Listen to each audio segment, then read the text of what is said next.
وہ پارس پتھر ہے، مٹی کو سونا کرتی ہے. تم سب کچھ کر سکتی، اس کا وقت نہیں چھین سکتی. تم نے اس سے جو محبتیں چھین لی وہ عارضی تھی، تب اس کے ساتھ نہیں ٹھہر سکی.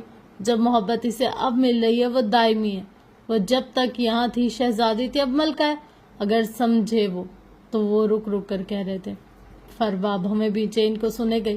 وہ لڑکا اسے کبھی نہیں چھوڑے گا. تم نے مجھے تو اپنے ہاتھ سے سلطان بنایا نا. بھائی شروع سے سلطان رہے. انہوں نے اپنی بیٹی کے لیے جس شخص کو چنا ہے، سوچو وہ کیا ہوگا. وہ شخص اسے تب سے یہاں سے لے گیا. اس نے تب اس کی حفاظت کی جب ان دونوں کا کوئی تعلق بھی نہیں تھا. اب وہ اس کی بیوی ہے. تم سوچ سکتی ہو اب وہ اس کے لیے کیا کرے گا. تم کہتی ہو تم نے اس سے آسائشات چھین لی. نہیں فروا، وہ آدمی حالے کے قدموں میں ساری دنیا ڈھیر کرنے کو تیار ہے. وہ ایک شاندار مرد ہے. آج مجھے تم پر رحم آ رہا ہے. تم نے جو کچھ کیا اسے اللہ نے تم پر الٹ دیا. سوچو فروا سوچو. اس رات حالے کسی اور کی گاڑی میں بھی بیٹھ جاتی. وہ عمر کی گاڑی میں ہی کیوں بیٹھ گئی؟ اسے وہاں اس کا بک لے گیا، سکندر بک. وہ اگر یہاں سے گئی تو اس محل سے زیادہ بڑے اور اونچے محل میں رہ رہی ہے. تم نے اس سے سفیر اور ہارون چھین لیے. اللہ نے اسے ایک ایسا شخص دے دیا جو ان دونوں پہ بھاری ہے. کبھی جو تم اس کی ذہین آنکھیں دیکھو تو تمہیں پتہ لگے وہ کیسی آنکھوں سے بات کرتا ہے، وہ کیسے اپنے لفظوں سے دل جیت لیتا ہے. وہ اپنے لفظوں اور ذہانت سے کھڑے کھڑے تم سے کیا کچھ کروا لے اور تمہیں پتہ بھی نہ لگے. تم کہتی ہو وہ شہزادی نہیں رہی، وہ ملکہ ہے، حکومت کرنے کے لیے پیدا ہوئی ہے. وہ یہاں بھی حکومت کرتی تھی، وہاں بھی کرے گی. جسے تم اپنا بدلہ کہہ رہی ہو وہ اس کے لیے تک کی آزمائش تھی. تم اس سے کچھ نہیں چھین سکتی. تم ناکام ہو گئی. آج مان لو یہ بات. وہ سادگی سے کہہ کر زخمی اور مغموم سے ہوئے تھے. فروا سینے پر دونوں ہاتھ باندھے تندئی سے ان کو دیکھ رہی تھی. بہت محبت جاگ رہی ہے آج تو. کیا ہیون اس کے حوالے کرنے کا ارادہ ہے؟ جاؤ ان کے قدموں میں گر جاؤ. ان سے کہو کہ تم نے ان کے باپ کا قتل کیا، لیکن اب تم شرمندہ ہو. اب سب کچھ فکس کرنا چاہتے ہو. تم انہیں نقلی پیپرز دے رہے ہو یا میں اصلی پیپرز دے آؤں؟ بتاؤ نا کیا کرنا ہے. شمس چند لمحے ان کو دیکھتا رہا، پھر بولنا شروع کیا. میں نے اپنے دل سے حالے کے لیے نفرت ختم کر دی. طاقت اور سلطنت کی لالچ نہیں. ہیون کل بھی میرا تھا اور آج بھی. اور ایک اور بات، میں اپنے بھائی کو مار کر شرمندہ نہیں ہوں. وہ یہی ڈیزرو کرتے تھے. وہ کہتے ہوئے باہر نکل گئے. پیچھے فروا بیچو تاب کھاتی رہ گئی. اس عمر حیات کا کچھ کرنا ہوگا. باہر جاتے شمس اور الماری کے قریب کھڑی فروا کو یہیں چھوڑ کر، کیا تم معراج سلطان کے قتل والے دن واپس جانا چاہو گے؟ یہ وہ وقت ہے جب عمر حالے کو اپنے ساتھ لے کر نکلا تھا. شمس باہر ہونے والے سارے ہنگامے پہ لعنت بھیجتے ہوئے اندر اپنے کمرے میں آئے. فرما ان کے پیچھے ہی آئی. اب وہ دونوں ایک دوسرے کے بالکل سامنے کھڑے تھے. ان دونوں کی کافی دیر سے ایک ہی بحث چل رہی تھی اور اب شمس تنگ آ گئے تھے. فرما میں نے کہا نا یہ وقت مناسب نہیں ہے. میں اس وقت ہیمن کی بات نہیں کر سکتا. کہ تمہارا دماغ چل گیا ہے؟ بھائی مر رہے ہیں اور میں وہاں جا کر کاروبار کی بات کروں؟ تم سیدھا یہ کیوں نہیں کہتی کہ ان کا گلا دبا دوں؟ وہ سخت جھنجھلائے ہوئے تھے. وہ نہیں مر رہے ہیں، آدھے مرے ہوئے ہیں. اور یہی وقت ہے شمس، یہی وقت. اگر آج نہیں تو پھر کبھی نہیں. تمہیں کیا لگتا ہے تم ان کی زندگی میں ان سے ہیمن لے سکتے ہو؟ یہ تمہاری خام خیالی. اگر تم اپنے لیے کچھ کرنا چاہتے ہو تو آج ہی کرنا چاہیے. اس کے لیے معراج سلطان کو مرنا ہی کیوں نہ پڑے. میرے پاس سارے کاغذات ہیں. کل رات میں نے سارے کاغذات ہینڈ اوور کر لیے تھے. تم سوچو شمس، جب آدھا مرا ہوا مرد کاغذات دے سکتا ہے تو کیا وہ سائن نہیں دے سکتا؟ وہ انہیں اکسا رہی تھی اور دور کہیں کامیاب بھی ہو رہی تھی. شمس نے رک کر ان کو دیکھا. کیا بکواس کر رہی ہو؟ ہیمن کے پیپرز تمہارے پاس ہیں؟ فرما مسکرائی تھی پورے دل سے. ہاں وہ میرے پاس ہے. تمہارے بھائی رات وہ کاغذات حالے کے نکاح کے وقت اس کو دینے والے تھے، لیکن میں نے کسی طرح وہ اٹھا لیے. اینڈ گیس واٹ، ہیون حالے کے نام پر ہے لیکن پاور آف اٹرنی عمر حیات کے نام ہے. اور یہ بات عمر نہیں جانتا. شاید معراج سلطان اسے سرپرائز دینا چاہتے تھے. تمہیں یہ سب کیسے پتا؟ شمس نے ان کو بیچ میں ٹوکا. میں فرحات غفار کو خرید چکی ہوں شمس، وہ میرے لیے کام کرتا ہے. چند روز قبل اس آدمی عمر حیات نے معراج سلطان سے کہا تھا کہ وہ ہیون اس کے نام کر دیں. معراج سلطان نے گو کہ اسے کوئی تسلی بخش جواب نہیں دیا، لیکن انہوں نے یہ کام کر دیا. اس لڑکی کے تیور دیکھ کر آج تو میں ڈر ہی گئی، لیکن شکر ہے کہ وہ اب تک ان کاغذات کے بارے میں نہیں جانتا. شمس اب بھی متذبذب سا تھا. لیکن میں کیا کر سکتا ہوں؟ کیا پوری دنیا کو پاگل بنا سکتا ہوں؟ سب لوگ مجھ سے پوچھیں گے کہ میرے بھائی نے مجھے ہیون کیوں دیا. یہ کیا کہوں گا؟ اور وہ عمر، تمہیں لگتا ہے وہ مجھ سے سوال نہیں کرے گا؟ وہ کوئی عام آدمی نہیں ہے، اسے کنونس کرنے کو مجھے ثبوت چاہیے ہوں گے۔ میں فی الحال یہ سب کچھ نہیں کر سکتا، تم اپنی ساری سازشیں خود تک رکھو۔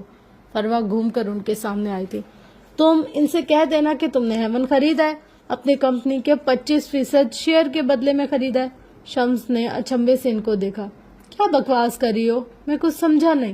دیکھو شمس، جب معراج بھائی نے تم سے شیئرز خریدنے کی بات کی تھی تب کیا ہوا تھا یاد کرو؟ تم نے کوئی پیپر ورک نہیں کیا تھا۔ شمس کی آنکھیں چمک اٹھی، وہ فروا کے لیے مزید بولنے کو بےتاب ہو اٹھے۔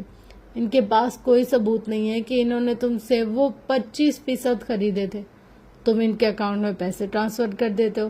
وہ کمپنی میں کام کرتے تھے لیکن ڈیل نہیں ہوئی تھی اور کوئی پیپر ورک بھی نہیں ہوا تھا۔ شمس، تمہارے پاس گولڈن چانس ہے، اسے مت کماؤ۔ جاؤ اپنی امپائر بناؤ، اپنے لیے کچھ کرو۔ وہ کچھ راضی ہو گئے۔ لیکن میں نے ہیون کے کاغذات نہیں بنوائے، میں نے اپنی کمپنی کے 25% کی پیپرز بھی نہیں بنوائے۔ اتنے کم وقت میں اتنا سب کیسے کر سکتا ہوں میں؟ فروا نے ان کے دونوں ہاتھ تھام لیے۔ نہ جانے کتنا عرصے بعد، جو پیپر فرحاد نے عمر اور حالے کے لیے بنوائے تھے، میں نے ویسے ہی پیپرز تمہارے لیے بھی بنوائے۔ تو میرا عشق ہو شمس، میں نے تمہارے لیے سب کیا اور سب کچھ کروں گی۔ سارے کاغذات بنوا لیے، بس ایک دستخط اور تم سلطان بن جاؤ گے۔ تمہاری سلطنت ہوگی، تم حکومت کرو گے، تمہارے پاس وہ سب ہوگا جس کا تم نے کبھی خواب دیکھا تھا۔ جب تک تمہارے ساتھ فروا ہے، تمہیں کسی چیز کا خوف نہیں ہونا چاہیے۔ وہ ایسے مان سے کہہ رہی تھی کہ لمحے بھر کو شمس وہ ہوٹل کا کمرہ اور اپنی نفرت بھول گئے۔ دیر قبل جو نیم رضامند تھے اب مکمل تیاری کے ساتھ جا رہے تھے اپنے دل کو مارنے ہمیشہ کے لیے۔ موجودہ دن فروا اپنے موبائل پر کسی سے بات کر رہی تھی، چہرے پر ہلکی سی فکر مندی تھی اور ہلکا سا حسد بھی۔ مجھے اس کی ساری ڈیٹیلز چاہیے، مجھے بتاؤ وہ عمر حیات کون ہے، کہاں سے آیا اور اس کا فیملی بیک گراؤنڈ کیا ہے۔ مجھے اس کے بارے میں ایک ایک بات بتاؤ فرحاد، اس کی کمزوری، اس کی طاقت، سب۔ اس کا برا وقت اب آ چکا ہے۔ آگے سے کچھ کہا گیا تھا، فروا نے بے دلی سے کال کاٹ دی تھی۔ اب وہ یہاں سے وہاں چکر لگا رہی تھی، ساتھ ساتھ بڑبڑاتی جاتی تھی۔ نہیں، یہ وہ نہیں ہو سکتا، یہ نگین کا بیٹا نہیں ہو سکتا۔ میں نے اس دن اس عورت کو خالی ہاتھ بھیج دیا تھا، میں نے اسے دکھا دیا تھا یہاں نگین کے بیٹے کی کوئی جگہ نہیں۔ پھر کیسے آ سکتا ہے وہ؟ لیکن اس کی آنکھیں کیوں ہیں ایسی؟ نہیں، یہ بس میرے دماغ کا فطور ہے، وہ نہیں آ سکتا۔ بالآخر وہ تھک کر بیٹھ گئی تھی، اس بات سے انجان کہ جس آدمی کے لیے وہ خود کو برا وقت کہہ رہی ہیں وہ دراصل ان کا برا وقت ہے۔ عمر کے بنگلے پر دن چڑھایا تھا، صبح کی مقدس سفیدی دم توڑ رہی تھی، اب اس کی جگہ جھلساتی دھوپ نے لے لی تھی۔ البتہ گھر کے اندر اب بھی کسی حد تک سکون تھا، پنکھے کی ہوا بھلی معلوم ہوتی تھی۔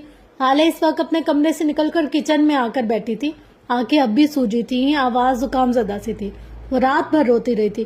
کچن میں آ کر اس کا ارادہ تھا کہ اب اپنے لیے کافی بنائے، جب اس کی نظر پاس رکھے ہاٹ پاٹ پر پڑی۔ ساتھ ایک پلیٹ رکھی تھی جس کو دوسری پلیٹ سے ڈھکا گیا تھا۔